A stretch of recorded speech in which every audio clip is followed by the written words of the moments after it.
The California sun beat down hard on the Beverly Hills pavement, but Harold Prescott didn't mind.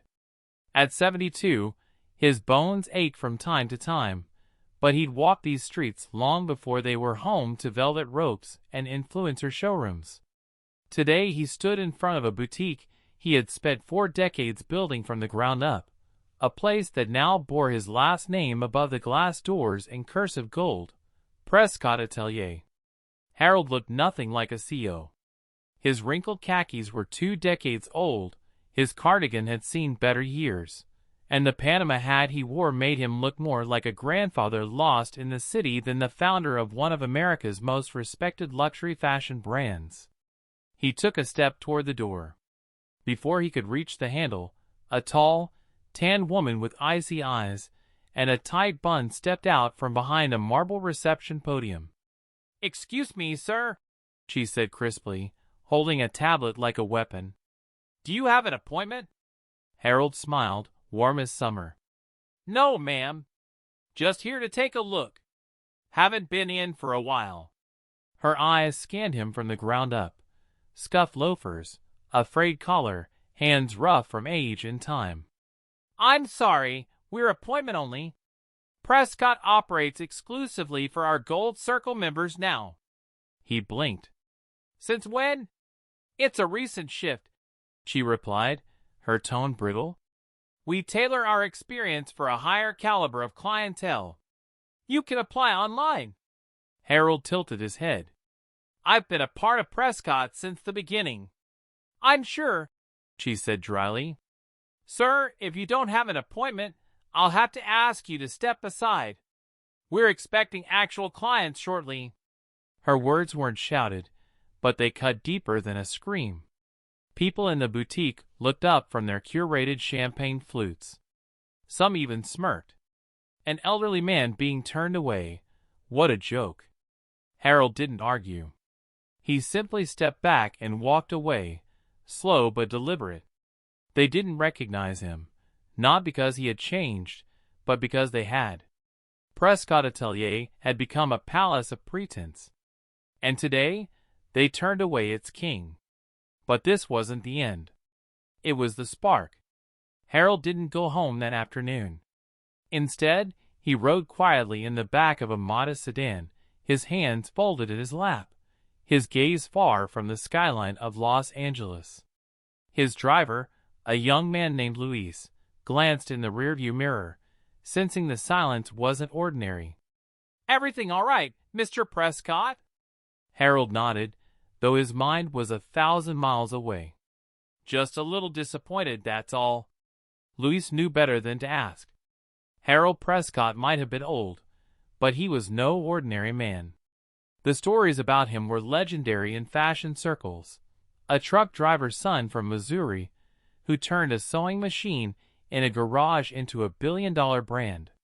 He didn't say another word until they pulled up to a small, nondescript building on the outskirts of downtown. No logos. No press. Just a keypad on the door. Harold punched in the code, and the door clicked open. Inside, a small team had already gathered. He was expected. A younger woman with short silver hair and piercing green eyes approached him with a tablet in hand. "Mr. Prescott," she said with a slight nod. "Welcome back. We pulled everything." "Show me," Harold replied. In the dimly lit back room, surrounded by surveillance screens and servers humming softly, the truth began to unfold. "Our embedded started capturing data 3 weeks ago," she began, "after the 4th complaint came in through customer service." Harold raised an eyebrow. "How many now?" 27 walk-in customers were turned away without being logged. 27 that we know of. It's a closed-door policy. No approval from HQ. Completely off books. The screen showed body cam footage taken by a planted associate, people being scanned, sized up, and politely dismissed. Customers in budget wear, older couples, younger shoppers without designer labels, all waved away with phony excuses. "And who's running this circus?" "Name's Damon Caldwell." Boutique director. Installed 6 months ago.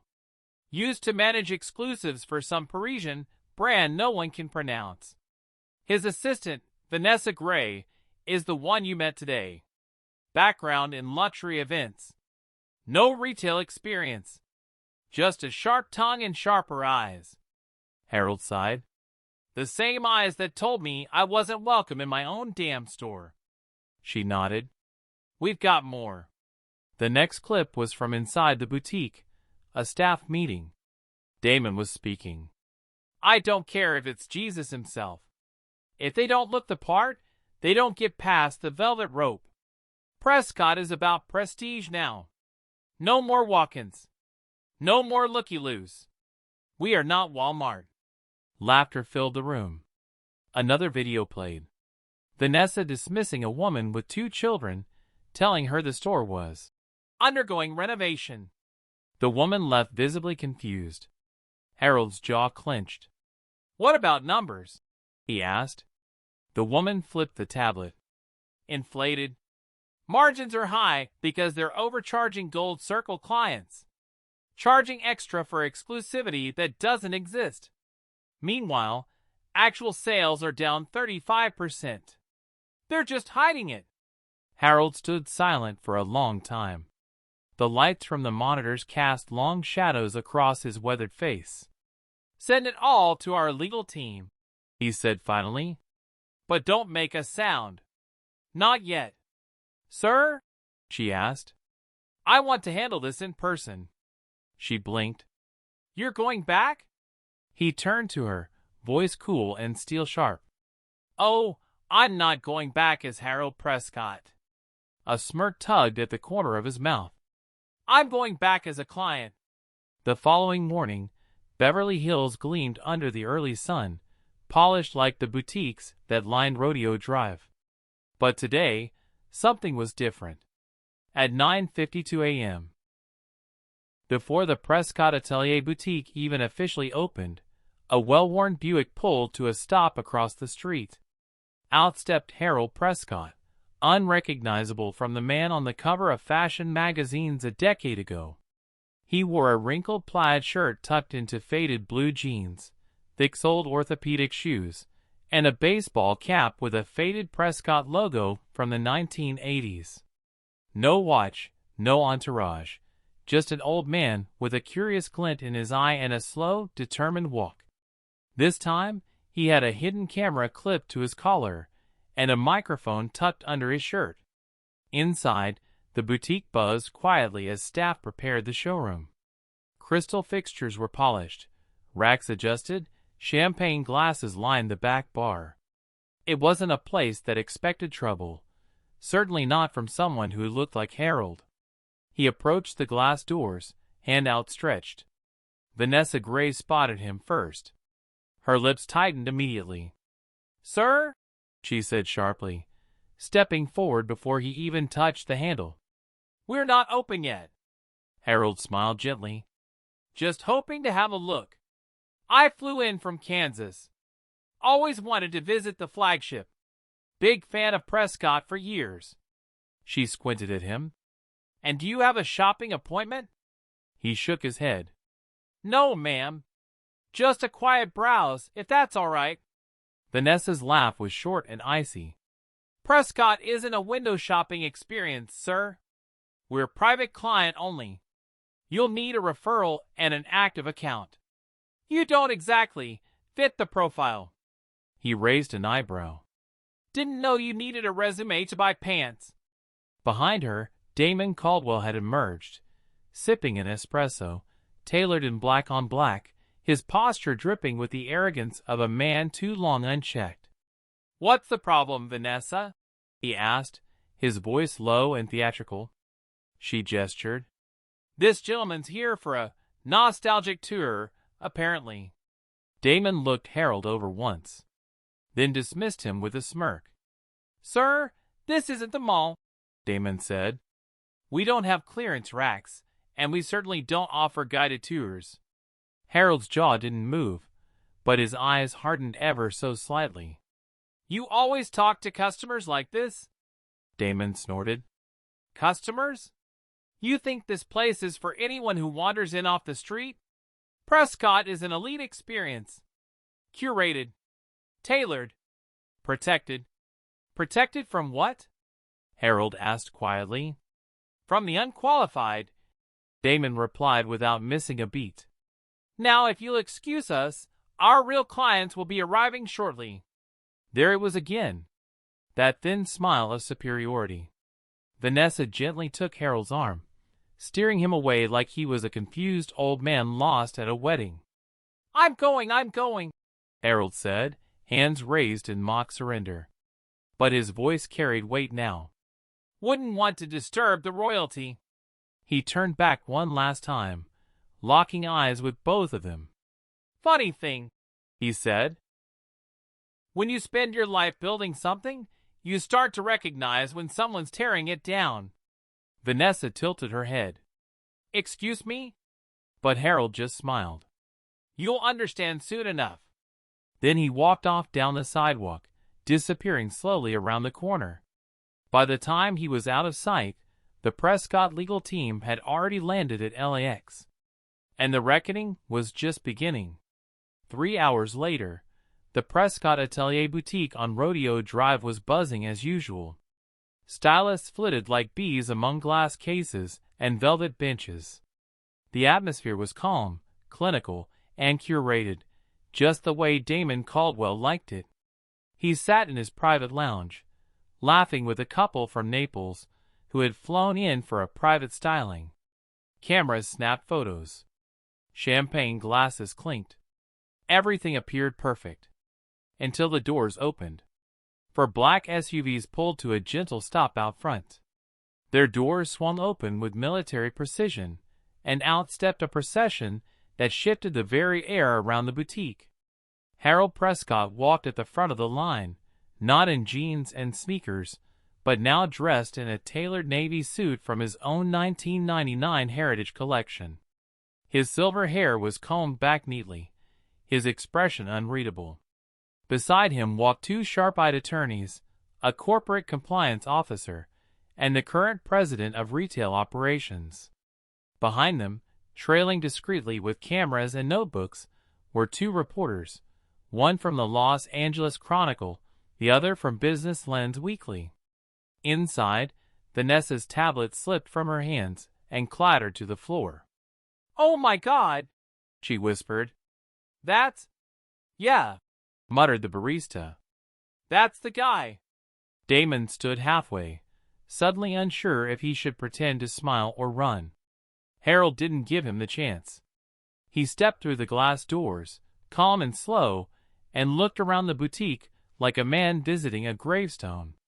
Then his voice, though old, rose clear as a bell. "My name is Harold Prescott. I am the founder of this brand. 40 years ago, I sold my first jacket at a sidewalk stall 2 blocks from here. Today, I walked into this boutique, my boutique, and was told I wasn't welcome." The room froze. The staff. The clients. Even the espresso machine hissed to a stop. He turned to Damon, who had gone pale. "You said I didn't fit the profile. That this wasn't the mall.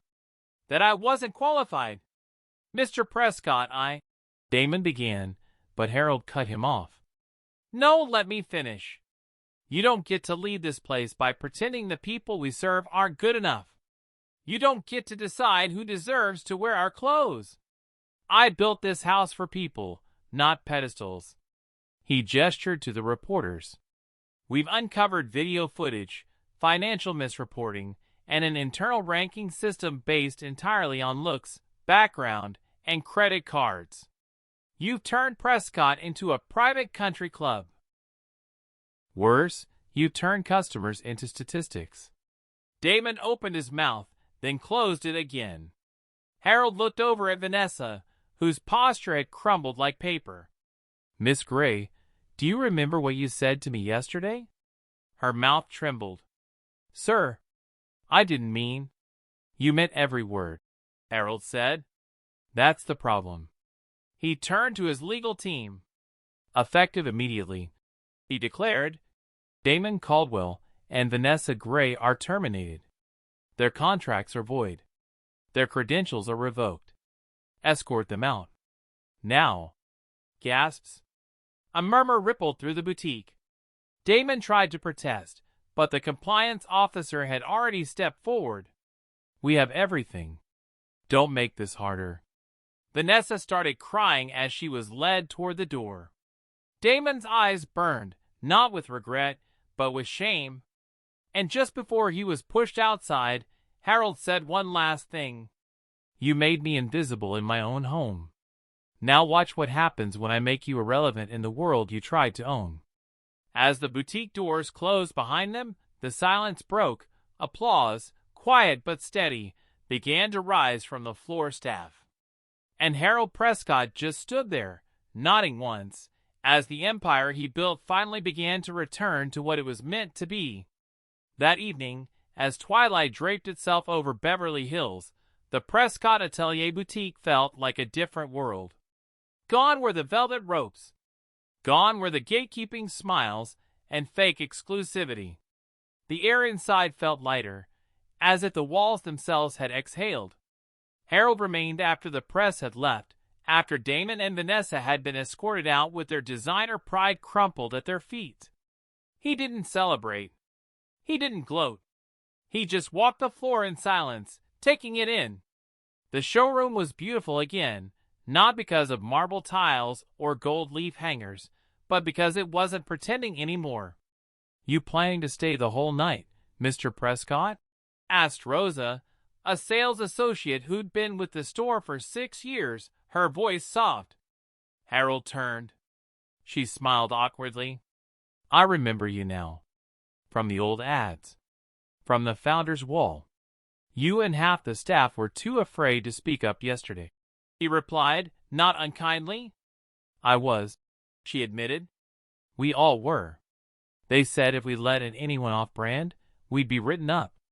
Some of us were on final notice just for helping walk-ins.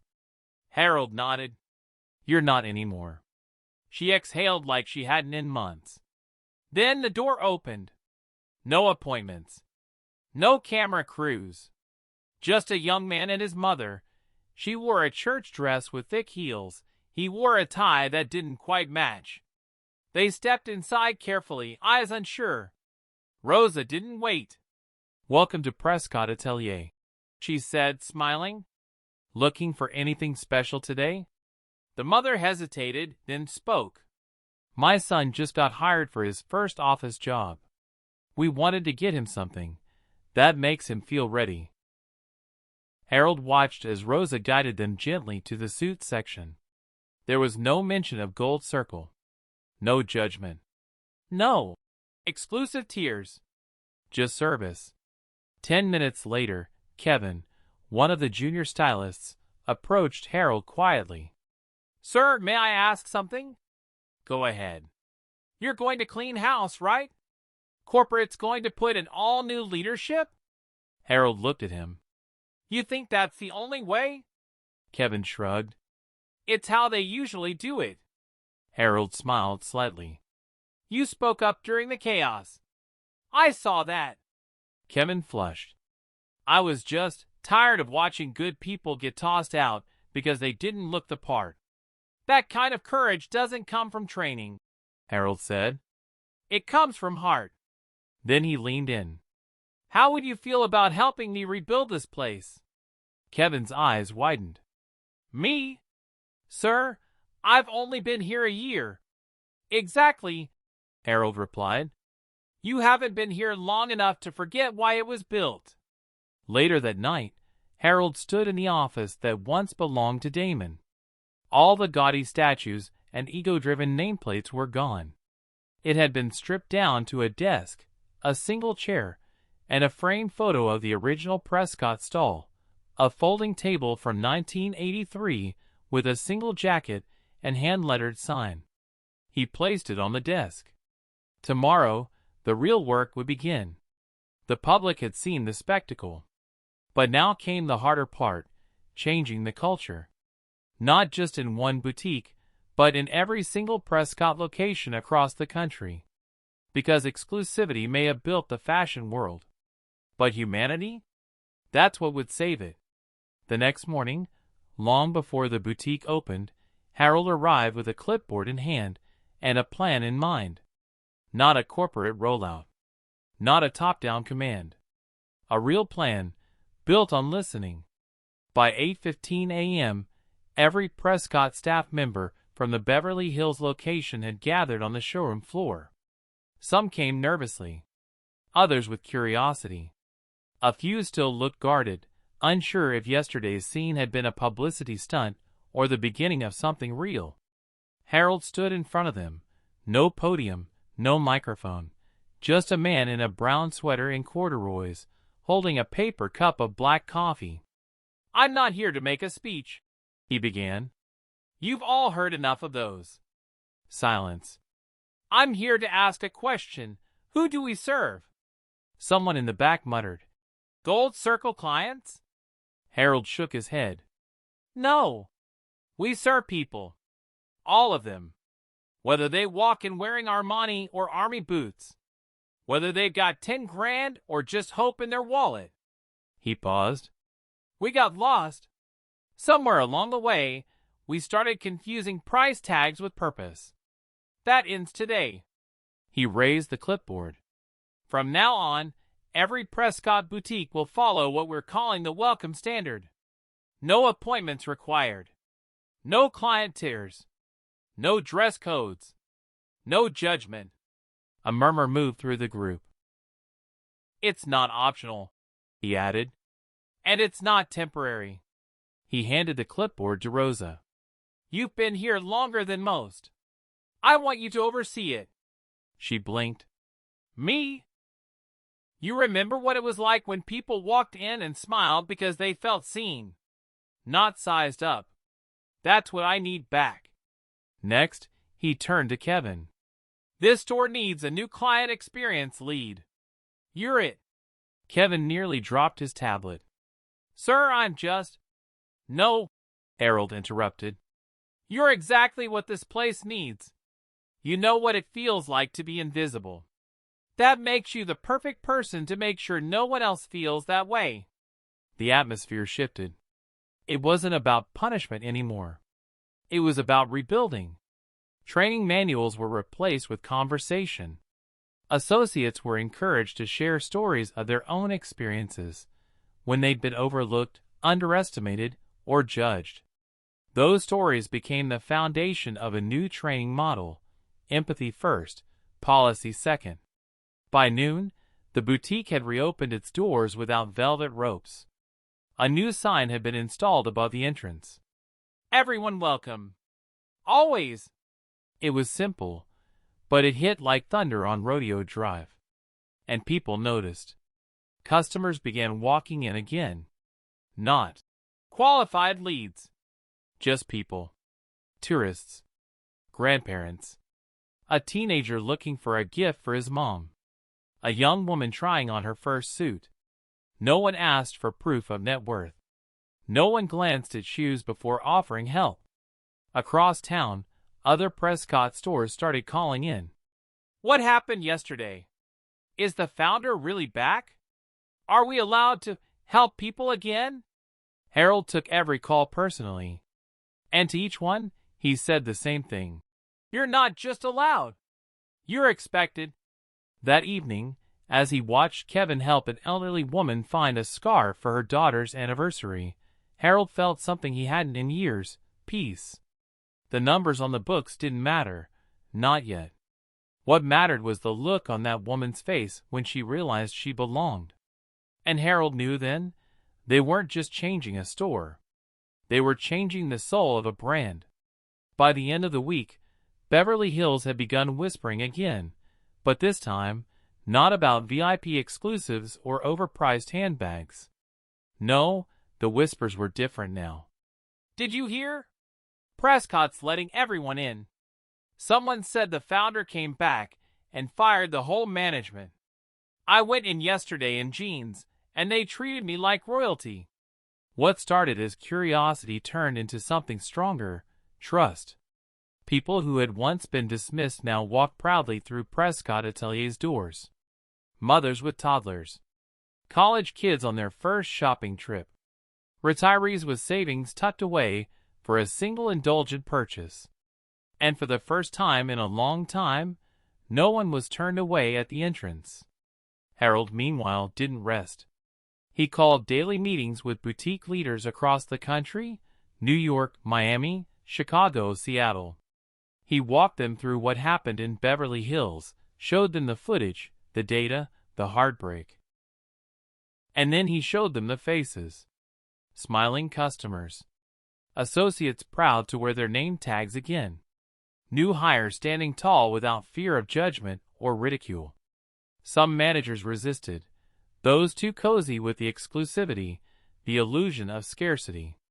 Harold didn't hesitate. He replaced them, not with suits from corporate, but with staff members who had once been silenced. People like Kevin, like Rosa, even Lisa Herrera, once written up for assisting a customer below standard, had now been promoted to regional client engagement lead. They became the new face of Prescott. And then came the headlines. Prescott founder reclaims brand after gatekeeping scandal. From elitism to empathy, how one boutique changed everything. The man who was turned away from his own store, now everyone's welcome. The media buzz was strong, but what mattered more were the comments. My daughter was denied entry 3 months ago. Now they invited her back. She cried. First time in 10 years, I walked into a high-end boutique and didn't feel judged. I took my dad in last weekend. He wears flannel and boots. They treated him like he was royalty. And sales? They soared. Not from overcharging the few, but from embracing the many. What the numbers now revealed was something corporate analysts had long ignored. When people feel seen, they come back. And they bring others. Inside the Beverly Hills boutique, things had changed forever. The espresso bar? Still there, but now everyone got a cup, not just the elite. The fitting lounge? Busier than ever, with teachers, waitresses, musicians, and mechanics. And the employees? They weren't walking on eggshells anymore. They were walking with pride. One afternoon, Harold stood by the entry, holding the door for a man in his 60s with oil-stained jeans and a baseball cap. The man looked surprised. I don't think this place is for folks like me. Harold smiled. That's what they used to say. But they were wrong. He held out his hand. Come on in. Let's find you something that fits. The man chuckled, stepping inside. And just like that, another story began, one not built on status, but on dignity. Sunday morning in Beverly Hills arrived quietly, but Prescott Atelier was already humming. Not with artificial exclusivity, not with curated arrogance, but with something real, connection. Harold stood by the display window adjusting a mannequin's collar. He didn't need to. But old habits, like his stubborn heart, never left him. The store was alive. A teenage girl tried on her first pair of designer heels, her mother watching tearfully. A retired nurse browsed scarves, guided gently by Rosa. Kevin laughed with a shy young man choosing a suit for his engagement photos. The barista, now greeting everyone by name, served coffee to a pair of students who admitted they'd saved up for this moment for months. This wasn't just a boutique. It was a bridge. At 2 p.m., Prescott corporate executives flew in for a surprise meeting, except this time, it wasn't Harold doing the surprising. They stepped into a store buzzing with guests, none of whom had appointments. They watched as associates shared stories, not sales pitches. And when one VP asked, "Where's the VIP lounge?" Harold simply pointed to the fitting room and said, "You're looking at it." Later, he gathered the staff on the showroom floor one last time. "I won't be around every day," he said, his voice softer now, filled with something deeper than command, faith. "But I want you to remember something." They listened, every eye locked on him. "We live in a world obsessed with labels, price tags, job titles, social status. But none of those things mean a damn thing if we forget how to treat people. He paused, looking from face to face. When I was turned away at this door, I wasn't angry for myself. I was angry for everyone who had been made to feel less, invisible, unwanted. This store lost its way because we let power dress itself in entitlement. He took a slow breath. We're not going to let that happen again. A quiet murmur of agreement rippled through the staff. He reached into his pocket and pulled out a small, faded card, the original Prescott mission statement, handwritten on a napkin. Make people feel seen, not sized up. He handed it to Kevin. Frame this. Hang it above the desk. Let it be the first thing every associate sees when they clock in. Kevin nodded, eyes glassy. Now, Harold said, smiling, go help someone find something that makes them feel like they matter. They did just that. The boutique thrived, not from flash or exclusivity, but because people felt safe walking in. Because they weren't asked who they were or what they wore. They were simply welcomed. Weeks later, Harold stepped away from active operations, returning to his small home just outside Pasadena. He still answered calls, still sent handwritten notes to new hires, still visited the boutique from time to time, quietly, anonymously. And whenever someone asked, "Who was that old man helping the window display?" the staff always smiled and said the same thing. Just someone who believes kindness is always in style. The end.